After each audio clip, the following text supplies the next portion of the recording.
ମୋ ନାଁ Lalit Kumar Patra IFS DFO बणई अच्छी आज जो वाइल्ड लाइफ आर्टिकल आउ सब देसी गन एवं डिफरेंट डिवाइसेस सब सीजर होता आज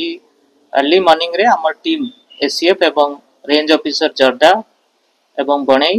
एवं आमर 35 रु अधिक फॉरेस्ट स्टाफ से माने सब जाइकी रेड करिकी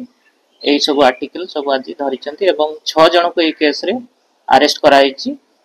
आम गुरुंडिया एरिया रो जो जर्दा रेंज अच्छी से रेंज रे केलु एवं मजोडीमा गाँव रो 4 जन को अरेस्ट कराई एवं नेबरिंग जो संबलपुर डिस्ट्रिक्ट अच्छी सेठू भी 2 जन को अरेस्ट कराई केस रे। आमे प्राय 1 मास है गतिविधि आमे विशेष सूत्र रु नजर रखुलु एवं आमे विशेष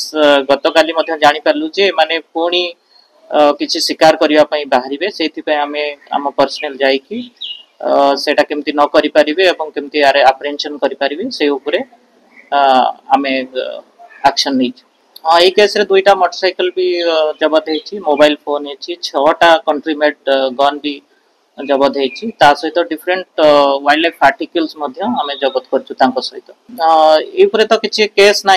पुणी आम फर्दर इनक्वारी कर पुराना रेकर्ड थी पारे।